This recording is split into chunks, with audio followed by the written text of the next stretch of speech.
મારી જે પરંપરા શક્તિ ઉપાસનાની આપણી, હા, રામદેવજી મહારાજ તો પાઠમાં બેહવા વાળા વ્યક્તિ. રામદેવજી મહારાજ તોડા દે, જેસલ રૂપા દે, માલ દે, આ બધું જે છે હિમ્યો કોટવાડ દાડમ દે, એ તો પાઠની અંદર સનાતન જ્યોતની માલિકો બેસવા વાળી વ્યક્તિ. પાઠ તો આદિ અનાદિ શિવ અને શક્તિનો છે. સીતાજી પૂછે લક્ષ્મણના બાંધવા કયો ને અમને વડા ધર્મની વાતો. આ સનાતન ધર્મની પરંપરા, એ શક્તિના ગુણ ગાતા એમ કહું છું કે મા ગુણ ગાવું મહાસુખ પાવું, ન જાવું કહી જગ ઓર દ્વારા. અને આગળ કે માતન માગવું મેં કછું આન. રામકૃષ્ણ પરમહંસ એમ કહેતા કે માની ભક્તિ કરો ને તો મીંદડીના બચ્ચા જેવી કરજો, વાંદરીના બચ્ચા જેવી નહીં.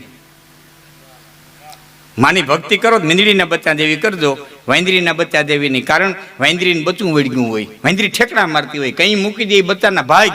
મીંદડીના બચ્ચા આંખું વીસીને બેહી ગયા હોય કે મારી જનેતા મને જ્યાં લઈ જાય ને સલામત સ્થાને જ લઈ જાય, જ્યાં લઈ જાય સલામત સ્થાન. આટલી સંપૂર્ણ શરણાગતિ જેને સ્વીકારી લીધી હોય તો માગું ગાવું મહાસુખ પાવું, ન જાવું કહી જગવોર દ્વારા. માતન માગવું, હું તારી પાસે કાંઈ નથી માગતો. માતન માગવું મેં કછું આન, હું કાંઈ નથી માગતો. ઓહો નિશ ગાવું હું ગાન તિહારા. અને રાત અને દિવસ હું તારા શરણની માલિક રહું અને તારા ગુણ રાત અને ગાઉં, દિવસ ગાઉં. કેમ કઈ જો તે પ્રલંબા જોગ દાંબા ને યાદ જાંબા ઈશ્વરી.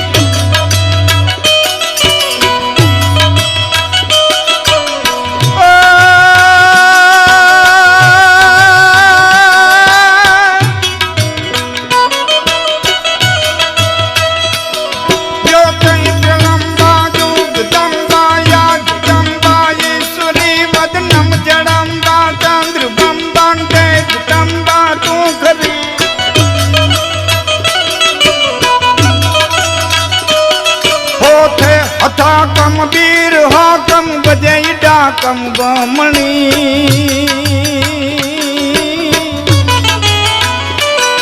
જગમાય પર તો દીઠ જાહર રાસ આવડ રમણી. મારી રાસ આવડ રમણી.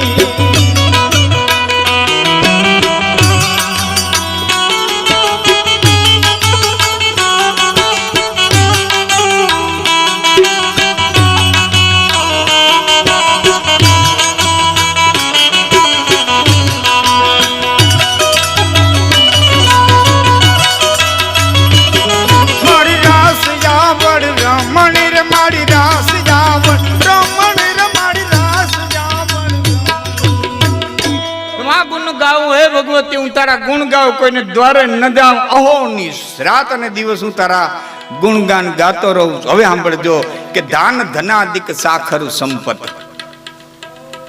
દાન ધનાદિક ધન સાખ. આખા દિવસમાં માણસે 3માંથી એક વસ્તુ કમાવી જોઈએ. જાતિની વિદ્યા ધન અરુ યશકો લાભ ન હોય તો વિદુર કહે ધૃતરાષ્ટ્ર કો વંધ્ય કાલ હે સોઈ. રેડી આપણે જો વચ્ચે વાત કરું, આપણે સંતવાણીમાં મળીએ, સંતો મળે, આપણે આનંદ કરીએ, ભજન કરીએ. પણ એક તમને દાખલો આ વિદુર અને ધૃતરાષ્ટ્રની વાત આવી ને, આ વિદુર નીતિનો દુવો છે, હું હમણાં બોલ્યો. એ પ્રસંગ આખો એવો બનેલો કે વિદુરને નીંદર નહોતી આવતી. કૃષ્ણ વસ્ત્રી કરવા આવતા હતા એટલે નીંદર નહોતી આવતી. વિદુરને બોલાવ્યા અને વિદુરને કીધું વિદુર મને નીંદર નથી આવતી. પછી વિદુરે એને જે જ્ઞાન દેવાની શરૂઆત કરી એ બેનો વચ્ચેનો જે સંવાદ એને વિદુર નીતિ નામનો ગ્રંથ કહેવામાં આવે. હવે સાંભળજો, અહીંયા આવે ત્યાં હું બધાને ખબર છે. મજાની વાત એ છે વિદુર નીતિ તમે ક્યારેક લઈ અને યુવાન મિત્રોને વિનંતી કરું વાંચજો. છેલ્લો શ્લોક એનો વાંચજો.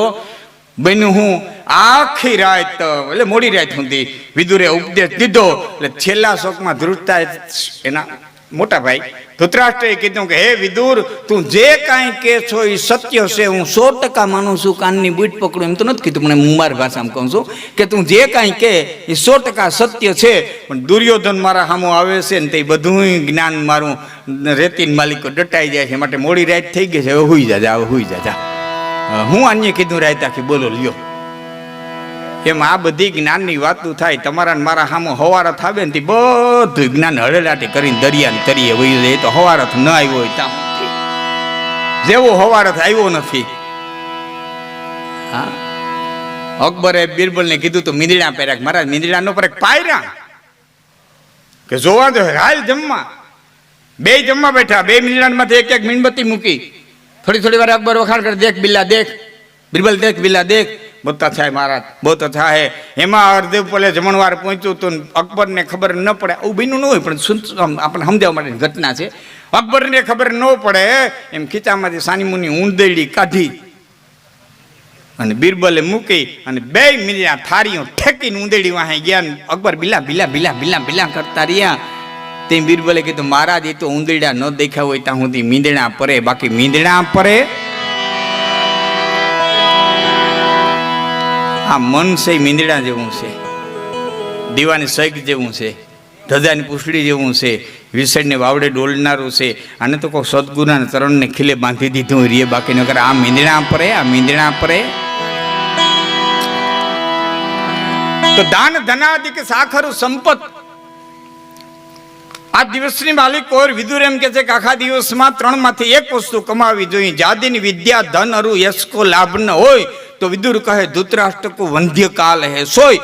આખા દિવસમાં માણસે થોડીક વિદ્યા કમાવી જોઈએ, કમાવી જોઈએ, કમાવી જોઈએ. વિદ્યા કમાવાનો સમય ન હોય તો થોડુંક ધન કમાવવું જોઈએ.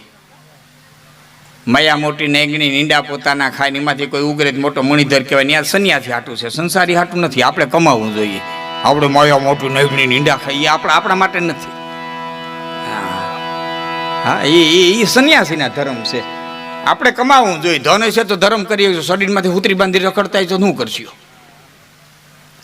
ધન છે તો ધર્મ થાય, ધન છે તો મંડપ થાય, ધન છે તો તમે પાઠ પ્રસાદી કરી શકશો. બાપુ, સંન્યાસ આશ્રમ હોય, વાનપ્રસ્થ આશ્રમ હોય કે બ્રહ્મચારી, પેલો બ્રહ્મચારી હોય, વાનપ્રસ્થ હોય, સંન્યાસ હોય, કોઈ પણ આશ્રમ હોય, 4 માંથી બપોર થાય એટલે ગ્રહસ્થીને ગોતવો પડે. આ ડબરીને દેવું હું 4 આશ્રમ ગ્રહસ્થાશ્રમ માથે જ નભે છે બાપા. ગ્રહસ્થાશ્રમ માથે જ નભે છે. એટલે ગ્રહસ્થ મારના ધર્મ જુદા છે, સંન્યાસીના જુદા છે. સંન્યાસી એનું કામ કરવા દેવું.